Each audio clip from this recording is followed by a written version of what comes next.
जो बात शुरू होने से पहले ही खत्म हो गई, उसके बारे में बात करने का अब क्या फायदा। देखो सीरत, में ये सब कुछ नहीं चाहता था ऑनेस्टली। मैं नहीं जानता कि मेरे और मंशा के दरमियान वर्किंग रिलेशन का पर्सनल रिलेशन में बदल गया। पता ही नहीं चला। शायद इसलिए कि हम ज्यादातर वक्त साथ गुजारते थे।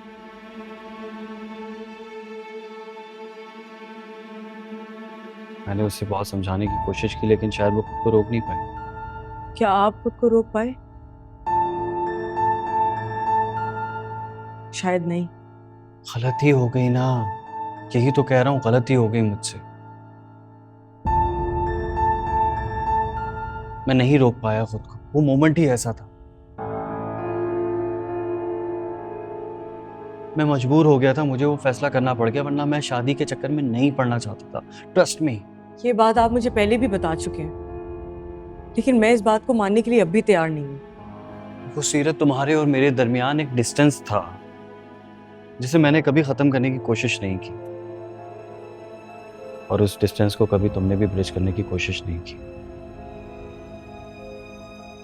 जब दो लोगों के दरमियान फासले बढ़ने लगे ना, तो किसी तीसरे की जगह बहुत आसानी से बन जाती है।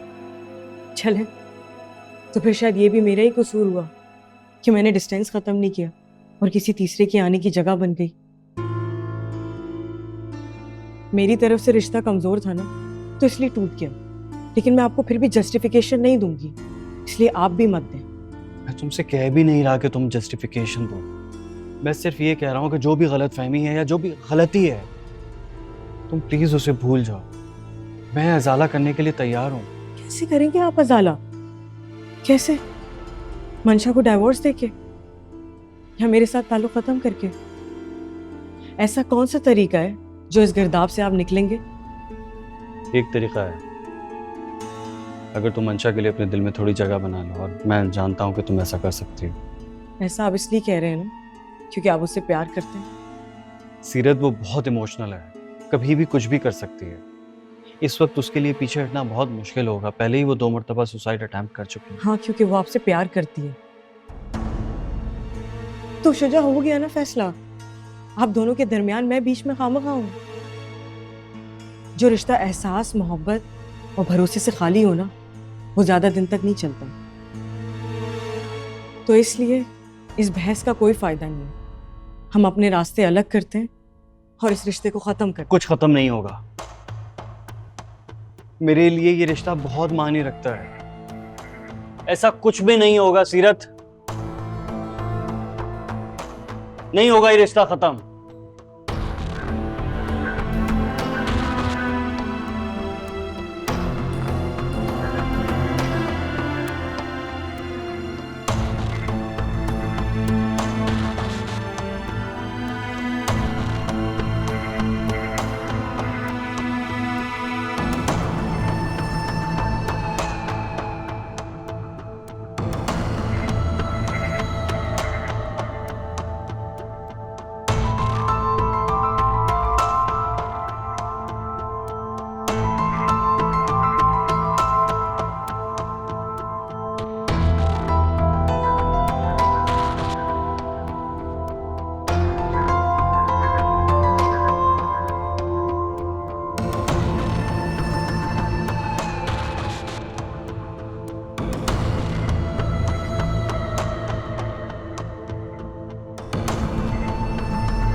आखिर तुम चाहती क्या हो? हम्म? क्या चाहती हो तुम? इस घर में एक और सफीना पैदा हो जाए, उसके दिए हुए जख्म अभी तक नहीं भरे और तुम नए जख्मों की तैयारी कर रही हो। मुझे बताओगी आखिर तुम चाहती क्या हो? मामा, आपको याद है आपने मुझे एक दफा बताया था कि सफीना पुप्पू की शादी में किसी ने शिरकत नहीं की थी। इस वक्त इस बात का यहाँ क्यों जिक्र हो रहा है? हाँ, उसने शादी नहीं की थी क्योंकि वो शादी नहीं करना चाहती थी, और जब उसकी किसी ने नहीं सुनी तो वो घर छोड़कर चली गई। और फिर पता चला कि उसने किसी अमीन से शादी कर ली है और फिर हमारे आबाई कब्रिस्तान में उसके जीते जी कब्र बन गई। सफीना बिनते हसन। सफीना को खानदान से बाहर शादी करने की इतनी बड़ी सजा मिली, ना वो जिंदों में थी ना ही मुर्दों में। मैं एक बात पूछूं आपसे, क्या ये सजा सिर्फ लड़कियों के लिए है? नहीं सीरत, शायद ऐसी बात नहीं है। तुम्हारे दादा अपने असूलों पे जालमाना हद तक कायम है। सफीना तो उनकी अपनी बेटी थी और वो हक पर थी, मगर फिर भी तो ठीक है मामा, आप दादा जान से कह दीजिए कि इस बार सजा घर की बेटी को नहीं, घर के बेटे को मिलनी चाहिए, क्योंकि उनके उसूलों के खिलाफ जाने की हिम्मत तो शुजा ने की है। मैं तो सिर्फ उसका साथ दे रही हूँ, उसे आजाद कर रही हूँ।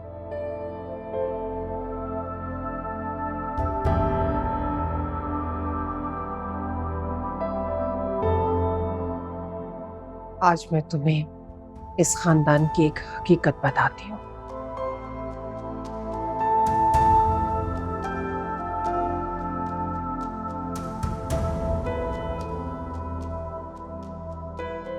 भाभी, जिंदगी जीने के लिए सिर्फ एक ही मर्तबा मिलती है और उस पर मेरा इतना तो हक है ना कि मैं अदीम से रिश्ते से इनकार कर सकूं। देखो सफीना, दो खानदान टूट जाएंगे। आप है ना जोड़ने के लिए। आपको मेरा भाई पसंद नहीं था, आपने फिर भी उससे शादी की। अब जरूरी तो नहीं है ना कि मैं भी एक कुर्बानी दूं तो ही जाके हवेली खुश होगी। हमारे पास और चॉइस ही क्या है? आपके पास नहीं है, मेरे पास तो। क्या मतलब है? तुम क्या कहना चाह रही हो?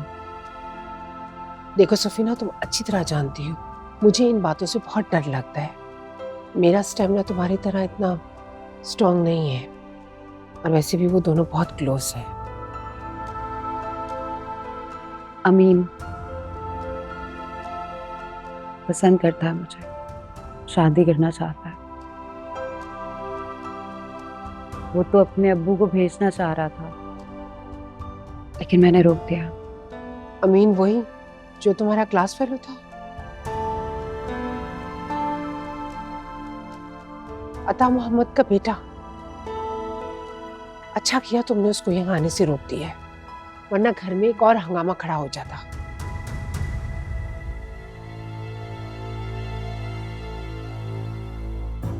कब से चल रहा है ये सब? जवाब दीजिए सफीना, कब से चल रहा है ये सब? और अफरोज, आप भी सब में शामिल थी? अब्बाजान, बस मुझे इतना ही पता था। बाबा, भाभी को कुछ नहीं पता था। जो पूछना है मुझसे ही पूछिए। क्या पूछे आपसे? क्या आप इतनी बेखबर हैं कि आप ये नहीं जानती कि हमारे खानदान में किसी गैर खानदान या नीच जात में शादी नहीं की जाती? इतनी बड़ी गलती का इर्तिकाब कैसे कर सकती हैं आप? गलती तो आप कर रहे हैं बाबा, मेरी अदीम से शादी करवा के। अदीम 22 साल का एबनॉर्मल बच्चा है, वो शादी करने और निभाने के काबिल नहीं है, तो क्यों ये गुनाह उसके सर पर डाल रहे हैं? हद अदब। याद रखना चाहिए आपको कि आप अपने बाबा जान से मुखातिब हैं। अपनी हुदूद और अपने वालिद गिरामी के रुतबे का एहसास कीजिए। मेरा एहसास कौन करेगा?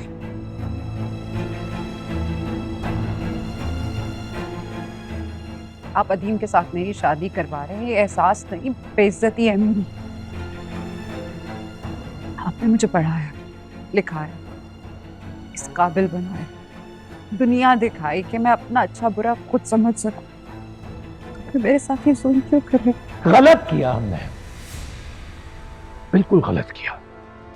इसी गलती को सुधारना चाहते हैं अभी के अभी। ये हमारा खून और तरबियत, हमारी दी हुई जिंदगी इस तरह बगावत पर आमादा हो जाएगी, सोचा नहीं था हमने। एहसान फरामोश आज के बाद घर से बाहर कदम नहीं निकलेगा आपका। जिस आजादी पे नाज है ना, आपको खत्म किए देते हैं हम इसे। मुझे कैद करें, जान से मार दे, लेकिन मैं अपनी बात पे कायम रहूंगी। मैं अदीम से शादी नहीं करूंगी। अदीम अब नॉर्मल है बाबा। एक बच्चे के साथ शादी करना जुल्म है, गुनाह है। दुनिया का कोई कानून, कोई मजहब, कोई रिवायत मुझे फोर्स नहीं कर सकती इस शादी की।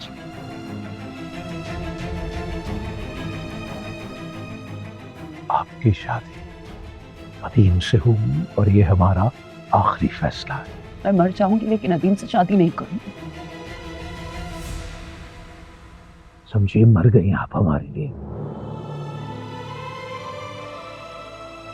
आपकी ये ख्वाहिश भी पूरी कर देंगे, जिंदा लाश बना देंगे आपको। सफीना, सफीना मेरी बात सुनो। सफीना, सफीना रुको।